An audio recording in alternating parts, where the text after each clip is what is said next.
Good morning, everybody, and welcome to Chassidus in the morning in 15 minutes to change our lives.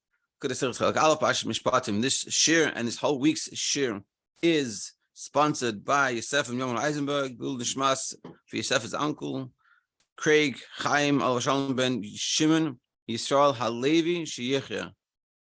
Should have a listen to Shama and to discuss about learning and this that we'll learn together live and also that it gets broadcast. And Mr. Hashem, that everyone applies the learning and just close the sefer, so to speak, should have the biggest list in the Shama. It should transform everything, and ultimately, Mashiach should come already. Okay, this sikha is a very nice sikha. It talks about a very good topic, which is Nefesh Bahamis, and how to interact with Nefesh Bahamis and understand the relationship with it. And we're going to bring it down as the Rebbe usually does when we've been learning, we've been showing, we've been seeing that when we learn something, wherever it is in Torah, how we should apply it to ourselves. And the Rebbe is giving us these tools and showing us how to do it. So let's jump straight in. Parsha Mishpatim. So Mishpatim is a very interesting parsha. It goes straight from Matan Torah to now Mishpatim laws, and it gets into the nitty gritty. Aleph. Parsha is the parsha Seino Kasov. So we're gonna sort of bring down something that says in the parsha, discuss it, how it brought out in the Gemara a little bit, and then see how this applies to ourselves. So the Parsha Kasov says in this parsha, I'll call davar pasha on every negligent thing. I'll call aveda anything lost. Asher yoimar, a person will say, ki hu zeh. This is what happened. So what do you do? Ad ha'elakim yaveh davar. You come to in front of God, so to speak. Shneim, both of these people, and yishalem shneim l'reiyu, and they should pay. So what happens? So it's talking about, in this fact, we talk about a person that is a hired watchman or not, or paid. Different categories. It's a very famous Gemara. It's one of the first Gemaras kids learn. But different types of shomer, a watchman, a guide. So it's basically someone says to you, "Hey, can you keep an eye on this for me?" And there's different categories of this. Did you get paid to do it? Did you do it for free?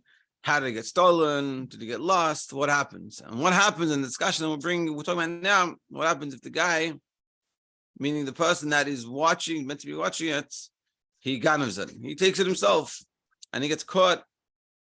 And this is what we're discussing. So Gemara in Mera, as Gemara says, Ki pasuk zeh done, and this pasuk is discussing b'shomer, a god or someone that's watching hatoyen that is claiming Shapikadain Shehufkad Etzlai, and what was given to him to watch, Halach Leibud, go lost. Now, if you didn't get paid, that's like the lowest level. You don't get paid to do the watching. So if you don't get paid, you have not much achrayus. You can't force you on anything. If you're getting paid, so like the only way you can get out of it is technically if you get robbed, like gunpoint. Someone said, so you don't have to die for the object. You just take it, it's yours. And then if you do that, and so afterwards you're free. You're not obligated to pay anything back because it was out of your control. But here in the case that you're free, you're not obligated to pay. So then there's no obligation to you to pay back. Basically, if anything happens. See if it gets lost, go lost. Sorry, go lost, and that's it, and I'm free to go. What happens if the person says that, but really they didn't get lost, they stole it.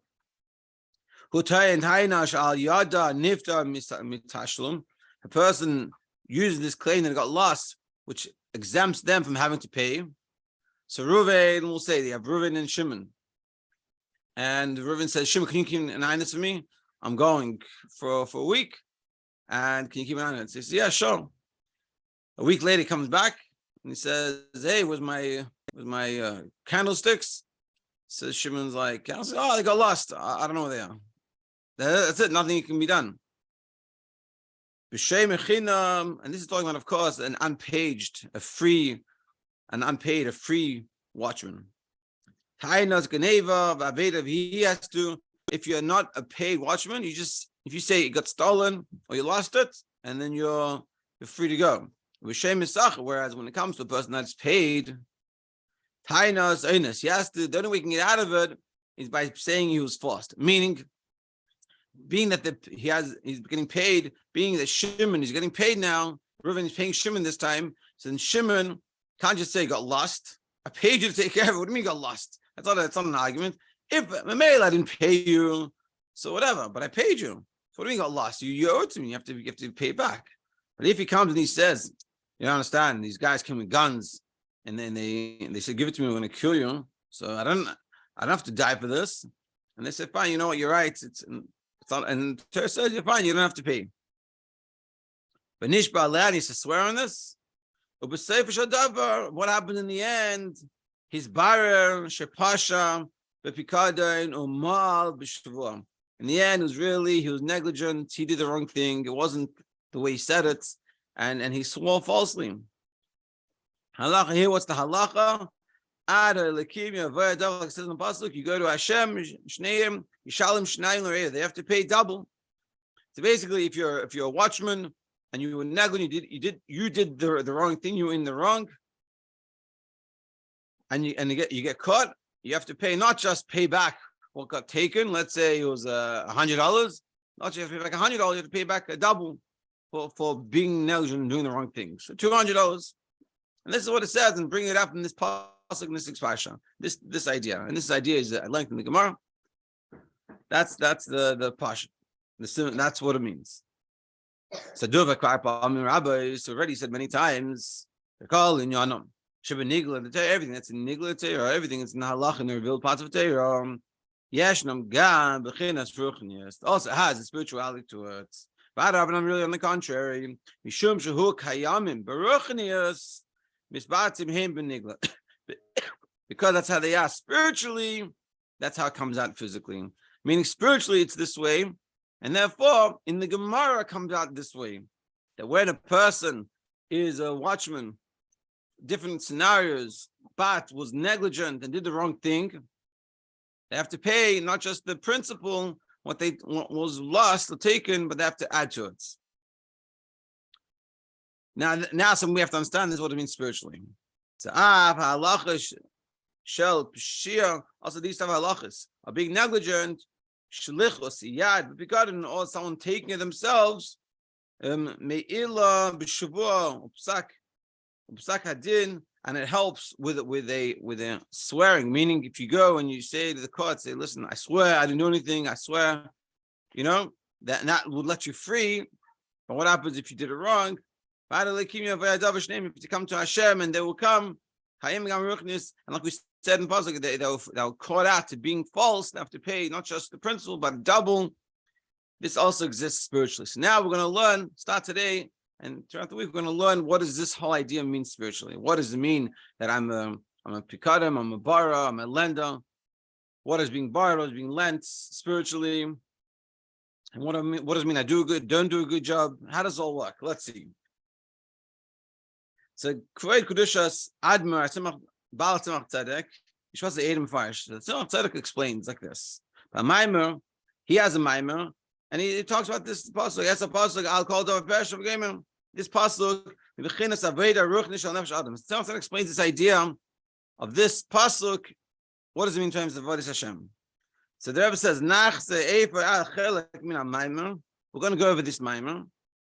Hakasher Lezeh is connected with this idea. The Kama Hisapis, and we're going to add a little bit. B'derech Efshar, in like a possible way, meaning it's not what the Maimer says, but it's possible this is what the Maimer is meaning. So it says we're going to extrapolate, meaning it's the Rebbe's Chiddush. Let's see. B'chol Ish Yisrael. So what does it mean for us? Every Yid, all of us, Nimtza Pikadein Shel Kadosh Baruch Hu. We all have something that we are entrusted with. We are watchers. We are gods. We are people that are meant to be taking care of something. And what is that? It's obvious. It's the neshama. We have to guard the neshama. It should stay complete and whole. We shouldn't get damaged. And the neshama comes into us. And we have a job to do and take care of that neshama and be nice to it and treat it respectfully. It's like you have plants or something, and someone says, "Can you take care of my plant or my fish? I'm going away for vacation." And you take care of it. And we have this. And what's our plant? What's our fish? It's our neshama. We have to make sure that the neshama takes. You can't come back, bring the fish back and it's upside down. Like what happened? You don't want to know. It doesn't work that way. We have to take care of it. Like more than this, and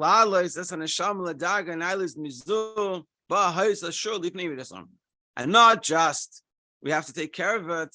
We have to even bring it up to a higher level. There's a funny family story I have. Like when I don't remember this. I was young. Basically someone had we're going on vacation, whatever, and they needed someone to take care of their dogs. They gave it to my family, take care of. So my father is a good mechanech, and the same principles apply, to people, to animals. And this dog, and now like, really sorry, dog's a little bit like out of control. He's like, we can't really control him that well, but you mind taking care of him? He's like, yeah, no problems. And then the story goes, after like a week of vacation, they come back and they're like, oh, how was it? I hope it wasn't too much of a hassle. Where's the dog? So my father called the dog. I don't remember what the dog's name was, whatever. Rafi. He's like, Rafi. And the dog calmly runs in, stands next to my dad at attention, and he's like, hey, here's your dog. And they're like, whoa, how'd you do that? How'd you teach him this? So not just we're giving the neshama that we shouldn't destroy, but even more, we're giving the neshama to uplift, to transform, to make it even better. Otherwise, what was the point of coming down? It's something in addition. Like it's known that the purpose of the neshama is the yerida that it comes down. It's for an aliyah. So that's what we're being entrusted with. Hashmira sheyehudi tzarich lahanik the neshama. This God that you need to bestow on the neshama. Kashura gam b'shavua kamayim razal. It's also connected with the famous oath that we take upon ourselves. The God of neshama, hayimedas neshama, redas lamata. And regards to the neshama as it before comes down. What happens when the neshama comes down? Like you say in Tanya, Ashwina you say tia tzaddik. Well, yeah, Rasha. Be a tzaddik and don't be a rasha. So we see that the neshama comes down and we are being given as watchmen to take care of this neshama. Now, what happens? We'll go a little more. I'll call davar pesha. So what happens? Like I say in the pasuk, on anything crime, anything wrong that happens, adam haposheya pikadon. What happens if a person goes against this oath? Like we said, you have to swear. So we we say we swear the neshama comes down, just like with the watchman. They said swear that he wasn't negligent. What happens when a person comes and no, I didn't do anything wrong, but really they did. So how is it possible? Hashem gives us the neshama. We have to take care of it. We have to be nice to it. We have to not just make it continue to exist. We have to even elevate it to a higher level before it came down. What happens if we don't do that? What happens if we make mistakes, we do wrong things with it, we don't take care of it, we don't daven, we don't learn, we're not nice to it, we don't treat it nicely, we don't listen to it, and we do the wrong thing, and we drag it down into the negativity and things like this. How does it happen? So the pasuk says, if you look in the pasuk, it says, al shur, al chamer, al seb, al salma. It says on the shur and the ox and the donkey, and on the sheep, and on the salma, and on the clothing. That's the pasuk is talking about what is being entrusted. That we're saying here that a person says, "I'll take care of these things, whatever it is, these types of things," and then what happens? And then he doesn't do a good job, and he gets lost, and he has to come, and this whole story that we're talking about. So what are these things? These different types of nefesh bahamis. Kidal halon. I'll call Aveda. The nefesh of Baham is what causes the neshama that we've been entrusted to get lost. To the point that the nefesh gets lost. That what are we saying? Hey, we lost it. I don't know what happened to it. Like we said in the beginning. Hey, Reuven comes back. Says, Shimon, where's my nefesh? I got lost. I don't know what happened. I got lost on the way. We were on a trip and it's gone. But what made it lost? The nefesh of Bahamas. To the extent that he says on who al ki who is that literally means that it is this. This is what happened. But on a deeper level, the who is there. Tomorrow we'll discuss what does it mean. The who is there. We gotta go. But the idea what we're learning here, and this is what we're going to discuss in the next few days, that we have an neshama. and the neshama is good. But even more, not just the neshama is good, that we have a mission to do with that neshama and to work with it and take care of it and to elevate it and to help it infuse the nefesh Bahamis and work together. But what happened, unfortunately, in our lives, our nefesh Bahamis that is unfortunately a little bit lost and doesn't understand what's right, has too much control over our lives and making our decisions, and our decisions aren't the best. They're not the best decision for nefesh Elokis. And we have to make sure that we work on this dynamic so the nefesh Elokis is the one making. And like we said, that we have we're made an oath that we're going to neshama is going to be tia tzaddik, that we're going to take the neshama and we're going to take care of it and make it good and not get it lost. Chas v'shalom. And Mr. Hashem, we'll continue as on. We continue during the week. We'll discuss how to make sure the neshama doesn't get lost and how we take care of it. Have a great day.